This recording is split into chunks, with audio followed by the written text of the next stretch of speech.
भगवान श्रीकृष्णाने काय काय नाही केलं दादा, काय काय नाही केलं श्रीकृष्ण परमात्म्याने.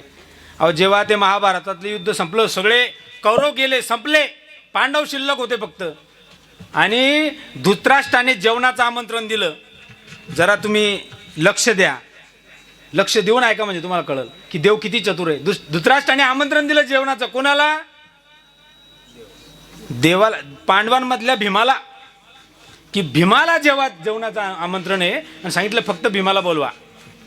आता भीमदादाला खायला किती आवडतं, बकासूर प्रसंग माहिती आहे आपल्याला सगळ्यांना. इतकी खाण्याची आवड, उत्साहानच गेले ते दादा, इतके खुश झाले खायला भेटल्यावर. ते म्हणले वा वा, येतो ना म्हणले लगेच. कृष्ण परमात्मा म्हणे यार येडा झाला का तू, असं डायरेक्ट जाऊ नको, मी सांगतो तसं कर. मला काय सांगायचे, देव किती चतुर आहे. म्हणले असं जमणार नाही, चल म्हणले मी पण येतो तुझ सोबत.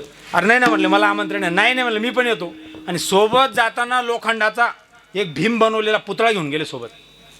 धृतराष्ट्राचं आमंत्रण आहे ते कोणाचं, येऱ्या गेऱ्याचं, हां, तर सोन्याचा पुतळा घेऊन गेले, त्याला चाकं बसवले खाली देवानी, आणि तो पुतळा पुढं सरकवला.